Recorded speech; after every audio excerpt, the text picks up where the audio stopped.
हर साल जगन्नाथ पुरी मंदिर के द्वार को 15 दिनों के लिए बंद कर दिया जाता है और इन 15 दिनों में भगवान की सेवा की जाती है ताकि वे जल्दी से ठीक हो जाएं और उनका पूर्ण रूप से उपचार हो सके। जी हां, ये कोई कहानी नहीं है, यह पूर्ण रूप से प्रामाणिक सत्य है। ज्येष्ठ मास की पूर्णिमा को जब गर्मी की अधिकता होती है तो उस दिन देव प्रतिमाओं को 108 घड़े के जल से स्नान कराया जाता है।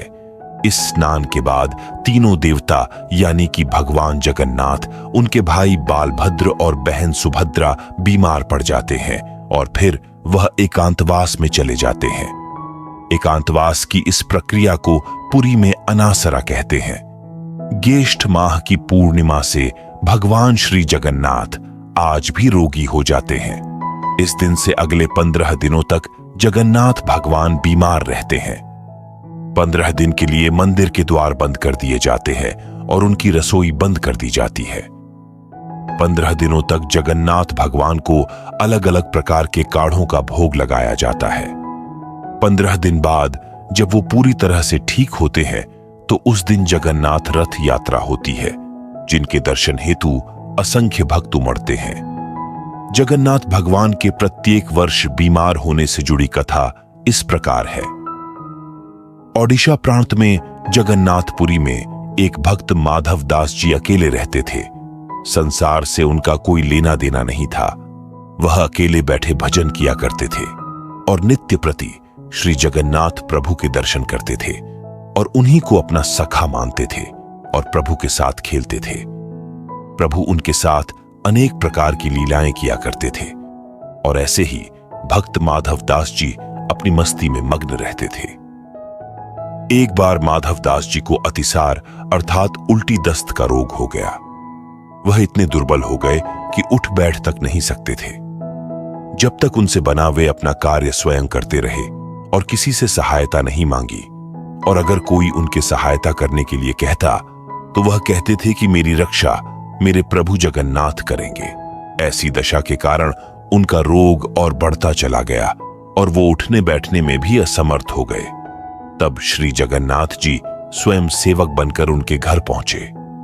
अपने प्रिय भक्तों के लिए प्रभु क्या क्या नहीं करते, क्योंकि माधव दास जी का रोग इतना बढ़ गया था कि उन्हें पता भी नहीं चलता था कि कब वह मलमूत्र त्याग देते थे, जिससे उनके वस्त्र और शरीर खराब हो जाते थे और उनके शरीर से दुर्गंध आने लगती थी। उन वस्त्रों को भगवान श्री जगन्नाथ जी अपने हाथों से साफ करते थे और उनके पूरे शरीर को साफ और स्वच्छ करते थे। श्री जगन्नाथ भगवान ने अपने भक्त माधव दास की इतनी सेवा करी जितनी कोई अपना भी नहीं कर सकता। जब माधव दास जी को होश आया तब उन्होंने तत्काल पहचान लिया कि यह तो मेरे प्रभु ही है। एक दिन माधव दास जी ने प्रभु से पूछ लिया कि हे प्रभु, आप तो त्रिभुवन के स्वामी हैं, आप मेरी सेवा कर रहे हो। आप चाहते तो मेरा ये रोग भी तो दूर कर सकते थे। रोग दूर कर देते तो ये सेवा ही नहीं करनी पड़ती। इस पर ठाकुर जी ने कहा कि प्रिय माधव, मुझसे भक्तों का कष्ट नहीं सहा जाता, इसी कारण तुम्हारी सेवा मैंने स्वयं की। जो भाग्य में होता है उसे तो भोगना ही पड़ता है।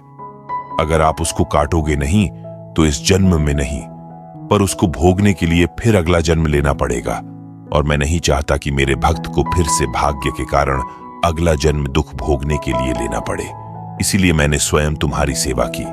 लेकिन अगर फिर भी तुम कह रहे हो तो भक्त की बात भी नहीं टाल सकता। भक्तों के सहायक बनकर प्रभु उनको भाग्य के दुखों से, कष्टों से सहज ही पार कर देते हैं। फिर भगवान जगन्नाथ ने भक्त माधव दास से कहा कि अब तुम्हारे भाग्य में ये 15 दिन का रोग और बचा है, इसलिए 15 दिन का रोग तुम मुझे दे दो। और फिर 15 दिन का वो रोग प्रभु जगन्नाथ ने माधव दास जी से ले लिया। इसलिए आज भी भगवान जगन्नाथ 15 दिनों के लिए रोगी होते हैं। भक्तों के प्रेम के चलते आज भी वर्ष में एक बार भगवान जगन्नाथ को स्नान कराया जाता है, जिसे स्नान यात्रा कहते हैं। स्नान यात्रा करने के बाद हर साल 15 दिन के लिए भगवान जगन्नाथ आज भी बीमार पड़ते हैं और उन 15 दिनों के लिए मंदिर बंद कर दिया जाता है। कभी भी बंद न होने वाली भगवान जगन्नाथ की रसोई इन 15 दिनों के लिए बंद कर दी जाती है। इन 15 दिनों में भगवान को 56 भोग नहीं खिलाया जाता। उसकी जगह इन 15 दिनों भगवान को काढ़ों का भोग लगाया जाता है। इस दौरान भगवान को आयुर्वेदिक जड़ी बूटियों का भी भोग लगाया जाता है। जगन्नाथ धाम मंदिर में तो भगवान की बीमारी की जांच करने के लिए हर दिन वैद्य भी आते हैं। काढ़े के अलावा भगवान जगन्नाथ को फलों का रस भी दिया जाता है। वहीं रोज शीतल लेप भी लगाया जाता है।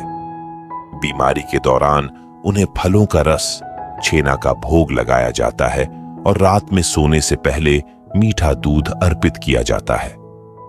भगवान जगन्नाथ के आराम के लिए 15 दिन तक मंदिरों के द्वार भी बंद कर दिए जाते हैं और उनकी सेवा की जाती है ताकि वे जल्दी ठीक हो जाएं।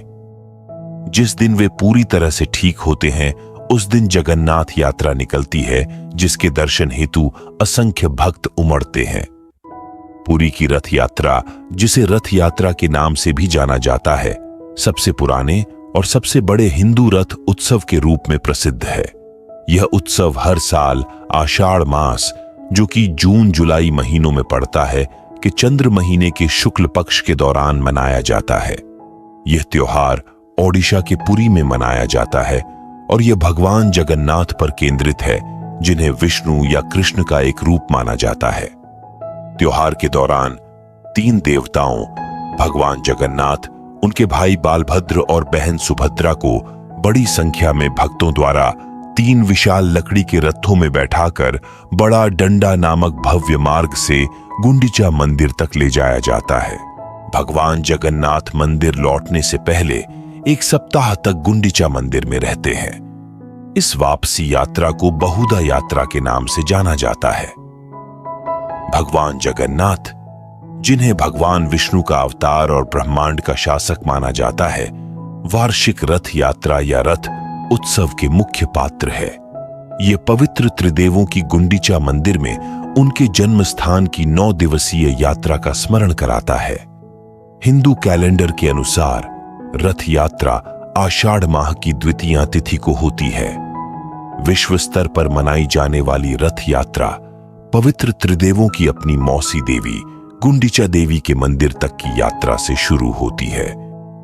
रथ यात्रा शुरू होने से पहले हर साल 3 नए रथ बनाए जाते हैं, जिनमें से प्रत्येक को स्थानीय कलाकारों द्वारा अद्वितीय तरीके से बनाया और सजाया जाता है। प्रभु जी जगन्नाथ, बालभद्र और सुभद्रा मां के लिए 3 रथ तैयार किए जाते हैं। जगन्नाथ जी के रथ में 16 पहिए होते हैं, बालभद्र महाप्रभु के रथ में 14 पहिए होते हैं और मां सुभद्रा के रथ में 12 पहिए होते हैं, जिसके लिए हर साल नयागढ़ के दासपल्ला के जंगलों से नई लकड़ी आती है। जगन्नाथ पुरी रथ यात्रा न केवल एक धार्मिक आयोजन है, बल्कि यह भारतीय संस्कृति, एकता और आस्था का प्रतीक भी है। यह पर्व हमें यह सिखाता है कि जीवन में कठिनाइयों और चुनौतियों के बावजूद आस्था और भक्ति के साथ आगे बढ़ना चाहिए। इस यात्रा के माध्यम से भगवान जगन्नाथ, बालभद्र और सुभद्रा का भक्तों के बीच आना उनके प्रति लोगों की गहरी श्रद्धा और समर्पण को दर्शाता है। इस पवित्र अवसर पर श्रद्धालु अपने कर्तव्यों और जिम्मेदारियों को भुलाकर भगवान के चरणों में समर्पित हो जाते हैं। जगन्नाथ पुरी रथ यात्रा हमें हमारे सांस्कृतिक और धार्मिक धरोहरों की महानता का अनुभव कराती है और हमें यह स्मरण कराती है कि हमारे जीवन में धर्म और आस्था का कितना महत्वपूर्ण स्थान है।